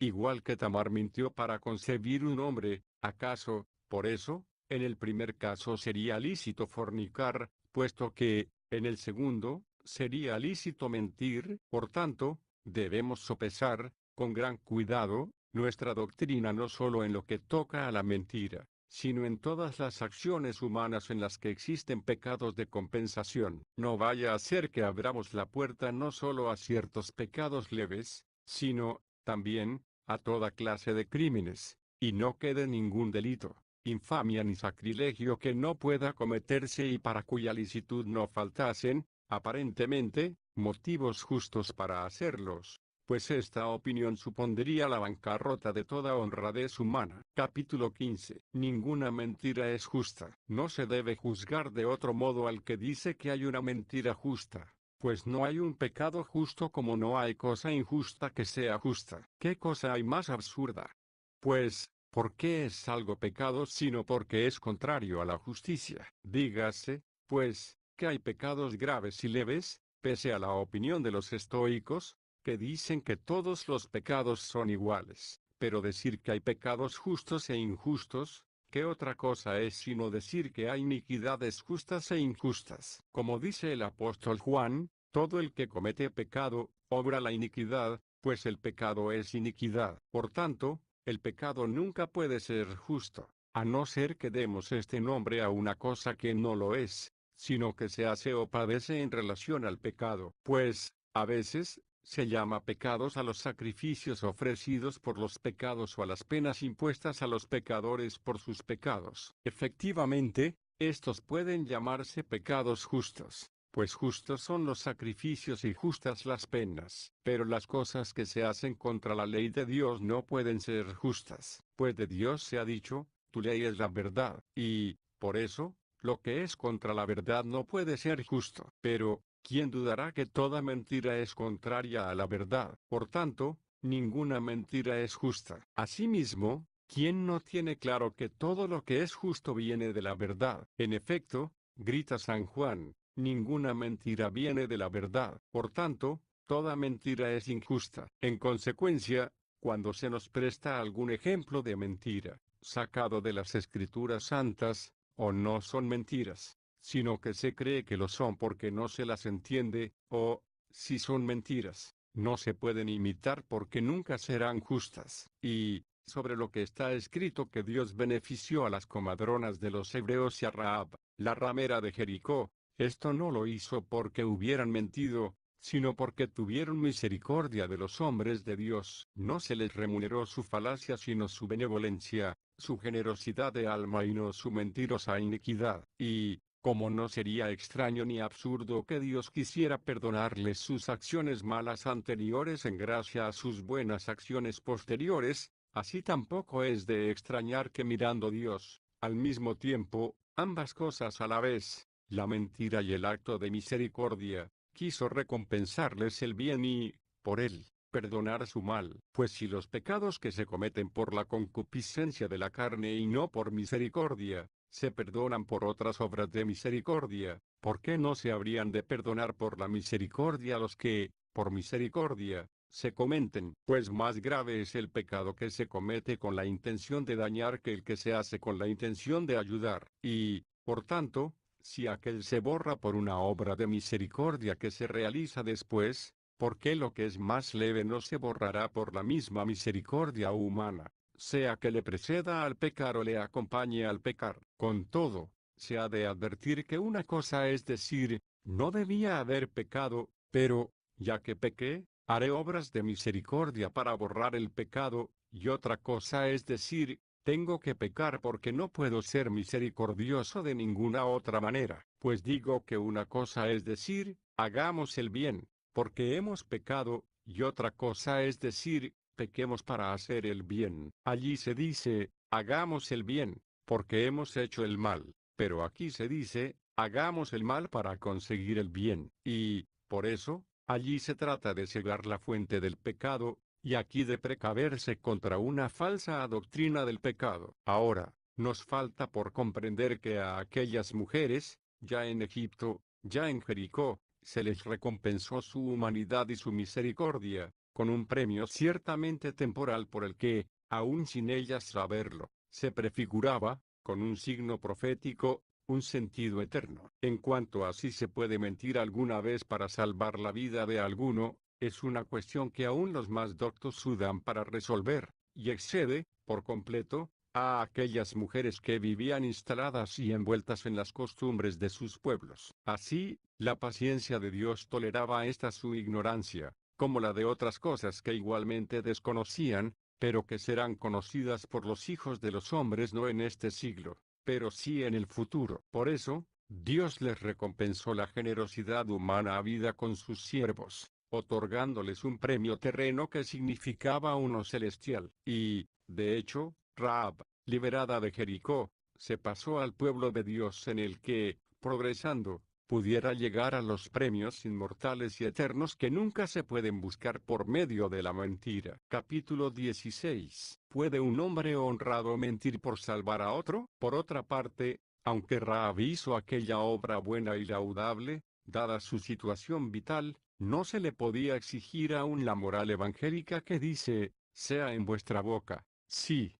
sí o no, no. En cuanto a las comadronas hebreas que juzgaban, únicamente, según la carne, de qué les hubiera aprovechado la recompensa temporal, con la que se hicieron sus casas, si no hubieran progresado hasta llegar a la casa de Dios de la que se canta, dichosos los que moran en tu casa, Señor. Por los siglos de los siglos te alabarán. Hay que reconocer que se acerca mucho a la justicia el que nunca miente si no es con la intención de beneficiar a otro, sin dañar a nadie, y es de alabar su conducta no en sí misma, sino por la esperanza que ofrece su inclinación de ánimo. Pero cuando nosotros preguntamos si es bueno o no para el hombre mentir alguna vez, no hablamos del hombre que vivía en Egipto o en Jericó o del que perteneció a Babilonia o a la misma Jerusalén terrena, sujeta, con sus hijos, a servidumbre, sino del ciudadano de aquella ciudad de arriba que está en los cielos y que es nuestra Madre libre y eterna. Y entonces la respuesta es, ninguna mentira puede venir de la verdad, pues los hijos de aquella ciudad, ciertamente, son hijos de la verdad. De los hijos de esta ciudad es de los que se escribió, en su boca no se halló mentira. Asimismo, es de los hijos de esta ciudad de los que se ha escrito, el hijo que recibe esta doctrina estará muy lejos de perderse, al recibirla la guardará para sí y nada falso saldrá de su boca. Si a estos hijos de la Jerusalén de arriba, de la santa ciudad eterna, como humanos que son, se les desliza alguna mentira, piden humildemente perdón y no esperan recibir, por eso, encima, la gloria. Capítulo 17. Conclusión de los casos analizados. Pero, preguntará alguno, luego Rahab y las comadronas hubieran hecho mejor si, negándose a mentir, no hubieran prestado su obra de misericordia. Ciertamente, es más, si aquellas mujeres hebreas hubieran sido almas a las que preguntamos si es lícito mentir alguna vez, se hubieran negado, con toda libertad, a afirmar algo falso y a matar a los niños hebreos. Pero, ¿acaso, dirás? Entonces ellas también habrían muerto. Pero mira las consecuencias, pues morirían con un galardón incomparablemente mayor, en las moradas celestes, que el que tuvieron en sus casas terrenas, y morirían para ir a gozar de la eterna felicidad, después de haber sufrido la muerte, por la más pura verdad. Y la ramera de Jericó, ¿podría hacer lo mismo? ¿Podría entregar sus huéspedes escondidos a sus perseguidores, diciendo la verdad, para no engañarles con la mentira? ¿O podría decir a los que le preguntaban, sé dónde están, pero temo a Dios y no los traicionaré? Podría, ciertamente, decir esto, si fuera ya una auténtica israelita en la que no se encuentra engaño, como sería en el futuro, por la misericordia de Dios, al pasar a la ciudad divina. Al escuchar esto, dirás que entonces la matarían y registrarían su casa. Bien, pero, ¿acaso encontrarían a sus huéspedes, a los que había ocultado diligentemente? Ella los habría escondido, con toda cautela, en el lugar más recóndito, aunque ellos no le diesen ni el crédito del mentiroso. Así ella, aunque fuese ejecutada por sus ciudadanos a causa de su obra de misericordia, hubiera terminado esta vida perecedera con una muerte preciosa a los ojos del Señor, y su obra buena no hubiera sido inútil a sus huéspedes. Pero, insistes, ¿qué sucedería si los perseguidores, registrándolo todo, hubieran llegado al lugar en que había ocultado a los que buscaban? O, dicho de otro modo, ¿qué ocurriría si no diesen crédito a una mujer vilísima y mancilladísima no solo cuando mentía sino cuando prejuraba? Incluso, supongamos que así hubiera conseguido lo que por temor fingió. ¿Dónde pondremos, entonces, la voluntad y el poderío de Dios? ¿O es que acaso no podía Dios proteger a esa mujer, sin que mintiera a sus conciudadanos y sin que delatara a los hombres de Dios, y librar a los suyos de toda desgracia? Pues quien los había guardado después de mentir la mujer, los podría haber guardado aunque no hubiera mentido, a no ser que nos hayamos olvidado de que esto es lo que ocurrió en Sodoma, donde unos varones, encendidos por sus ansias libidinosas de otros varones, ni siquiera pudieron encontrar ni la puerta de la casa en la que estaban los que buscaban, cuando un hombre justo en una situación completamente similar no quiso mentir en beneficio de sus huéspedes, pues no sabía que eran ángeles y temía que sufrieran una violencia peor que la muerte. Ciertamente que podía haber respondido a los que preguntaban lo mismo que respondió la mujer de Jericó, puesto que lo que le preguntaban era, prácticamente, lo mismo. Pero este hombre santo no quiso manchar su alma con la mentira, en beneficio de los cuerpos de los huéspedes, sino que prefirió ofrecer los cuerpos de sus hijas a la violencia del apetito libidinoso extranjero. Haga, pues, el hombre cuanto esté en su mano por la salud temporal de los hombres, Pero si llegase el momento en que no pueda velar por esa salud sino pecando él mismo, piense que no tiene nada que hacer cuando solo le queda el pecado por hacer. Por tanto, Rahab de Jericó es digna de alabanza y de imitación, para los ciudadanos de la Jerusalén celeste, porque dio hospitalidad a los hombres de Dios peregrinos, por haber afrontado el peligro de acogerles, por haber creído en su Dios, por haberlos ocultado con toda diligencia, y por haberles dado un consejo, fidelísimo, para que volviesen por otro camino. Pero, en cuanto a su mentira, aunque allí se envuelva cierta significación profética, no puede ofrecerse, prudentemente, como un ejemplo a imitar. Aunque Dios se haya premiado de manera memorable el bien que hizo y haya perdonado, misericordiosamente, su pecado. Siendo así las cosas, dado que sería demasiado largo tratar todos los casos, que en el libro de Dictinio se proponen como ejemplos de mentira a imitar, pienso que tanto estos casos como otros que haya aparecido se pueden reducir a esta regla, que se trate de mostrar que no es mentira, aunque se crea que lo es, sea porque se calle lo verdadero sin decir nada falso, sea porque la significación verdadera se haya de colegir por una cosa de otra, según un género de metáforas, dichos y hechos, que abunda en los libros proféticos. O, por el contrario, cuando estamos convencidos que se trata de verdaderas mentiras, se debe mostrar que nunca se han de imitar, y si nos sorprendiesen, como cualquier otro pecado, no hemos de intentar justificarlas, sino que hemos de pedir perdón. Esto es, por lo menos, lo que a mí me parece, y a esta conclusión me conduce todo lo que hemos discutido. Capítulo 18. Si se ha de mentir al enfermo o la verdad es homicida, pero, como somos hombres y vivimos entre hombres, confieso que no estoy aún entre la categoría de aquellos que para nada les turban los pecados de compensación. A veces, me vence, en las cosas humanas, el sentido humano y no puedo resistir cuando se me dice, he aquí un enfermo oprimido por una grave enfermedad, con la vida en peligro. Sus fuerzas no podrían soportar si se le anuncia que su hijo único y queridísimo ha muerto.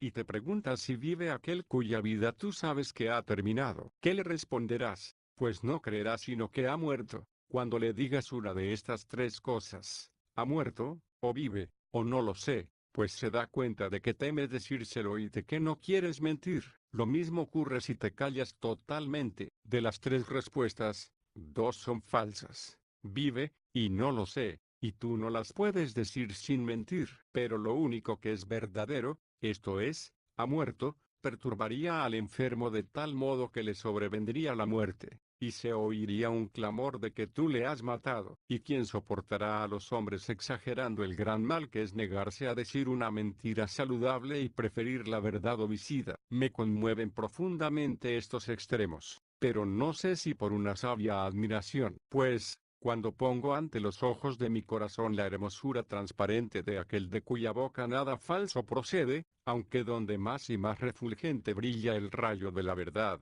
allí reverbera más el pálpito de mi fragilidad. Sin embargo, me enciendo de tal manera, en el amor de tanta belleza, que desprecio todas las cosas humanas que de ella me apartan. Pero sería mucho pedir que este sentimiento persevere de tal manera que no disminuyera por la fuerza de la tentación. Tampoco me impresiona que cuando contemplo este luminoso bien, en el que no hay sombra de mentira, el que los hombres llamen homicida a la verdad, porque nos negamos a mentir, y oímos que los hombres mueren. ¿Acaso sería también homicida la castidad? Si una mujer impúdica deseara ardientemente el adulterio y tú no se lo consientes, y muriera trastornada por ese amor furibundo, ¿y acaso llamaremos también homicida al buen olor de Cristo? Porque leemos, somos el buen olor de Cristo en todo lugar, así para los que se salvan como para los que se pierden. Para unos somos olor de vida que causa vida, y para otros olor de muerte que causa muerte, pero, como somos hombres, también a nosotros nos supera y fatiga muchas veces, en estos problemas y contradicciones, el sentido humano. Por eso añadió también el apóstol, mas para este ministerio, ¿quién será idóneo? Punto.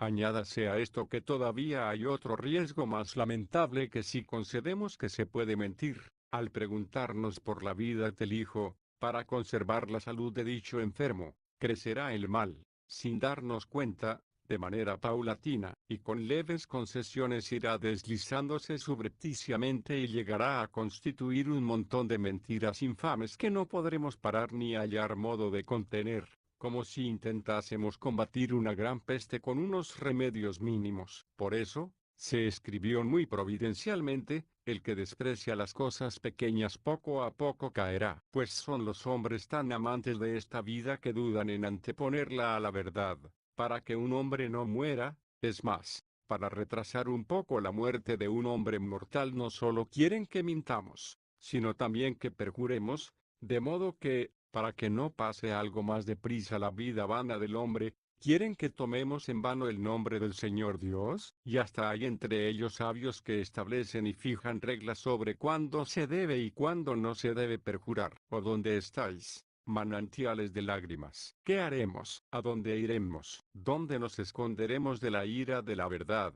Si no solo descuidamos evitar la mentira, sino que incluso nos atrevemos a enseñar el perjurio. Vean, pues, estos patrocinadores y adelantados de la mentira, qué categorías y qué clase de mentiras les place justificar. Concedan, al menos, que no se puede mentir en lo que atañe al culto divino. Absténganse, por lo menos, de las blasfemias y los falsos juramentos, que, al menos cuando entre de por medio el nombre de Dios, o poner a Dios por testigo, o el misterio divino, o cuando se trata de exponer o plantar la divina religión, nadie mienta, nadie alabe, nadie enseñe ni recomiende ni nadie diga que la mentira es justa, y el que acepte que se ha de mentir, que elija para sí, entre todas las clases de mentiras, la que juzgue más leve e inocente de todas. Esto es lo que yo sé, que, incluso, el que enseña que conviene mentir, quiere ser tenido por maestro de la verdad, porque si es falso lo que enseña,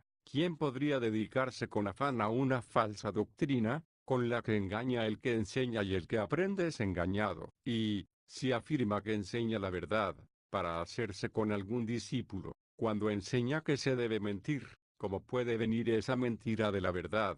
Pues contra eso clama el apóstol Juan, ninguna mentira puede venir de la verdad. No es, pues, verdad que alguna vez se pueda mentir, y lo que no es verdadero no se puede aconsejar a nadie en absoluto. Capítulo 19. No se puede mentir por la salud temporal de nadie, pero la fragilidad humana prosigue su trabajo y con el apoyo del vulgo proclama que su causa es invencible, y replica con obstinación, cómo se va a socorrer a los hombres, que están en peligro, si nuestro sentido humano no nos inclina a mentir, cuando solamente por el engaño podrán librarse de la desgracia propia o ajena. Si me escucha con paciencia la turba de la mortalidad, la turba de la enfermedad, le responderé algo en defensa de la verdad. Como es bien sabido, la santa, piadosa y auténtica castidad no procede sino de la verdad, y quien actúa contra ella obra contra la verdad. ¿Por qué? Pues, si no puedo ayudar de otra manera al que se encuentra en peligro,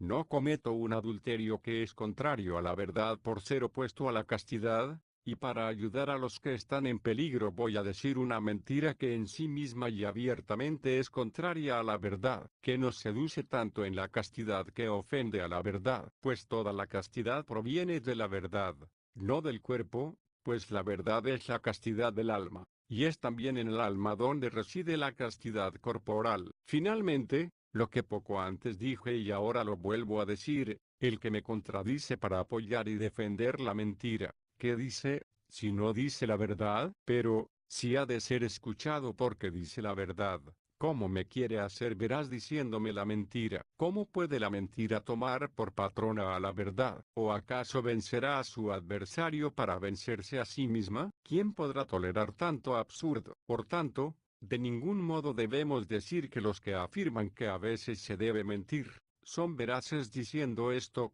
ni que la verdad nos enseña a mentir, lo que es muy absurdo y muy tonto. Pues, ¿cómo es que nadie aprende de la castidad a adulterar, ni de la piedad a ofender a Dios, ni de la benignidad a hacer daño a otro? Y vamos a aprender de la verdad que se debe mentir. Pero si esto no lo enseña la verdad, ciertamente, no es verdadero, y si no es verdadero no se debe aprender, y si no se debe aprender, nunca se debe mentir. Pero alguien ha dicho, el alimento sólido es propio de los perfectos. Es cierto que se toleran muchas cosas a la debilidad humana que no están de acuerdo con la auténtica verdad. Eso lo dice el que no teme a las consecuencias que se han de temer si se permitiesen, en cierto modo, algunas mentiras. En todo caso, nunca se ha de llegar al extremo de permitir que las mentiras se conviertan en blasfemias y perjurios, pues nunca es adecuado pretextar una causa por la que se deba perjurar, o, lo que es más execrable,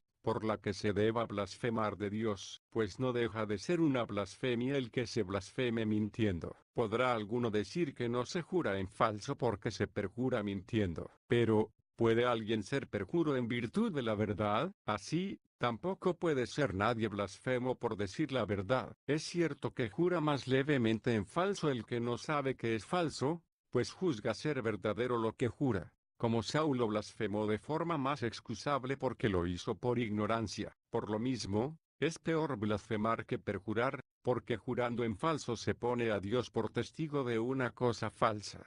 Pero cuando se blasfema se dicen cosas falsas del mismo Dios. Ahora bien, el perjuro y el blasfemo son tanto más inexcusables cuanto más saben o creen que son falsas las cosas que afirman al perjurar o blasfemar. En definitiva, el que afirma que se debe mentir por salvar la salud temporal de un hombre, y hasta llega a decir que, por ese motivo, se puede blasfemar o perjurar, se descarría totalmente del camino de la salvación y la vida eterna. Capítulo 20. No se puede mentir ni por la salvación eterna del hombre. Pero, a veces, se nos pone enfrente el peligro de la salud eterna, que se nos grita que es posible alejar, con nuestra mentira, cuando no hay otro remedio. Por ejemplo, cuando un hombre sin bautizar se encuentra en manos de unos impíos infieles, y al que no se puede llegar, para bautizarlo y regenerarlo, a no ser mintiendo para engañar a sus guardianes. Ante este odiosísimo clamor,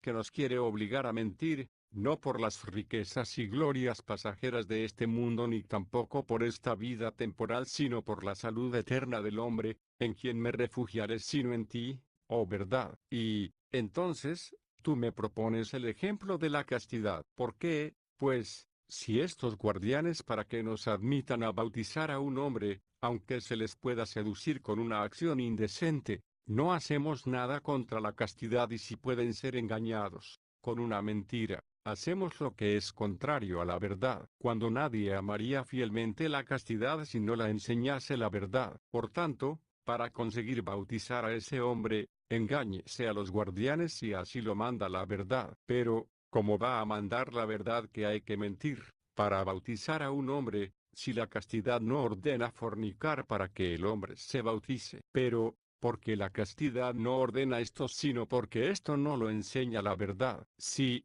pues, debemos hacer lo que la verdad enseña, dado que la verdad enseña que ni, para conseguir bautizar a un hombre, debemos hacer lo que es contrario a la castidad, como nos va a enseñar a hacer, para bautizar a un hombre, lo contrario a la verdad misma. Pero, así como los ojos débiles para mirar al sol directamente, ven, sin embargo, con agrado las cosas iluminadas por el sol, del mismo modo, las almas capaces de deleitarse con la belleza de la castidad no son capaces de mirar de hito en hito la verdad, en sí misma, que ilumina la castidad. Pero, cuando se les ofrece algo que es contrario a la verdad, lo rehuyen y lo aborrecen, igual que rehuyen y aborrecen cuando se les propone hacer algo contrario a la castidad. Pues, el hijo que aceptando la doctrina está muy lejos de la perdición y nada falso sale de su boca, tan prohibido se le antoja socorrer a un hombre por medio de la mentira como socorrerle por el camino de impulsarle a fornicar. Y el Padre escuchará su oración,